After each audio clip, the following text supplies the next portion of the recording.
আজ যাচ্ছি নিজের জন্য একটা স্পেশাল জিনিস কিনতে। আর মাত্র একদিন পরে আমার জন্মদিন, আর আমি জন্মদিনের আগের দিন যাচ্ছি আমার জন্য এই জিনিসটা কিনতে। তো অনেক দিন ধরে একটু একটু করে টাকা জমিয়ে জমিয়ে আমি ইচ্ছা হচ্ছিল যে কিছু একটা কিনি। কী কিনবো বুঝতে পারছিলাম না। তারপরে হঠাৎ করে মাথায় এলো, বুঝছি না এই জিনিসটা তো কেনা যেতেই পারে, আমার বাজেটের মধ্যে হলেও হয়ে যেতে পারে। তো তাই জন্য আমি তাড়াহুড়ো করে আমাদের গ্রামের সুন্দর পরিবেশ দেখতে দেখতে আমি এখন যাচ্ছি ক্যানিংয়ে আমার এই জিনিসটা কেনার জন্য।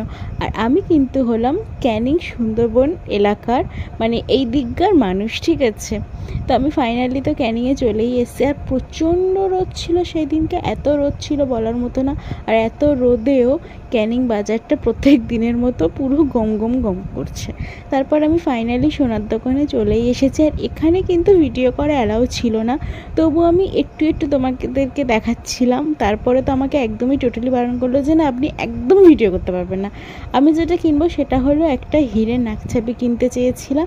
তো আমার জমানো কিছু টাকা ছিল, সেই সবটা লেগে গেছে।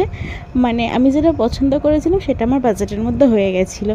আর টাকাটা দেওয়ার সময় আমার ভীষণ কষ্ট হচ্ছিল।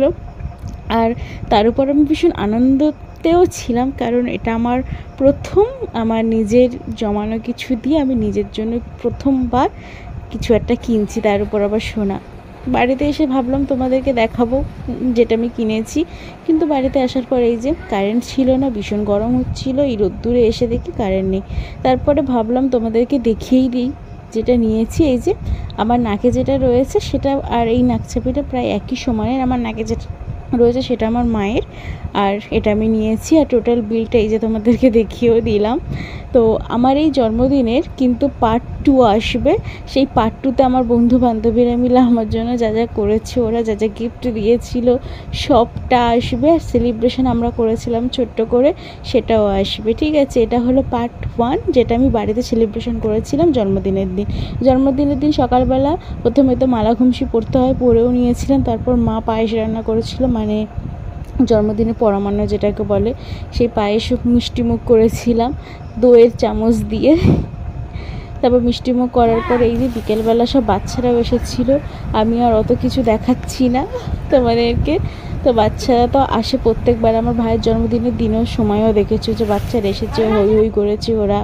তো তারপরে আমার কেক আনা হয়েছে, ওটা মা দিয়েছিল, আমার কেকটা মা এনেছিল।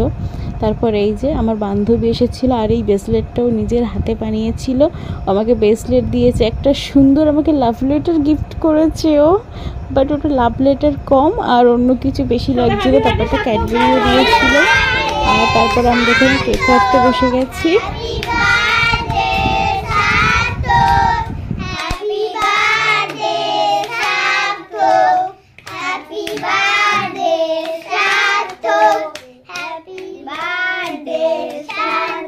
কনফিউজ, জন্মদিনটা আমার তাহলে সার্থক কেন বলছে? একটা ছোটো বাচ্চা ছিল, ও একটু কান্নাকাটি করছিল বলে তাই জন্মদিনটা ওরই করে দিয়েছি আমি। তারপরে আমার বান্ধবী যেটা আমার জন্য এনেছে দেখো, আর আমি কি বলছি শোনো।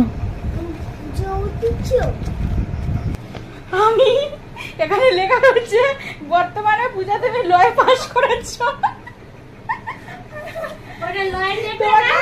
তোমাকে সার্টিফিকেট দেওয়া হয়েছে, গ্র্যাজুয়েশন কমপ্লিট হলে ওরকম একটা সার্টিফিকেট দেয়। তোমাকে সেটা কি ওকে দিবি? হ্যাঁ, ও তো যেহেতু গ্র্যাজুয়েশন, আমাদের তো অন্যরকম সার্টিফিকেট দিয়ে, তো এই সার্টিফিকেট পাই না, ওই জন্য ওকে দেবে। কিন্তু আমি এটা ভীষণ মন দিয়ে পড়েছিলাম। আর আমার পড়তে পড়তে আমার মুখের এক্সপ্রেশন তো তোমরা বুঝতেই পারছো, একটু চেঞ্জ হচ্ছে, আনন্দ হচ্ছিল, কারণ ও অনেক যত্ন নিয়ে আমার জন্য এটা লিখে নিয়ে এসছে। আর ওই যে বললাম এটা কিন্তু পার্ট 1, পার্ট 2 তোমাদের সাথে শেয়ার করব। তো পার্ট 2টা কিন্তু কাল আসবে। তো তোমরা প্লিজ চ্যানেলটা সাবস্ক্রাইব করে পাশে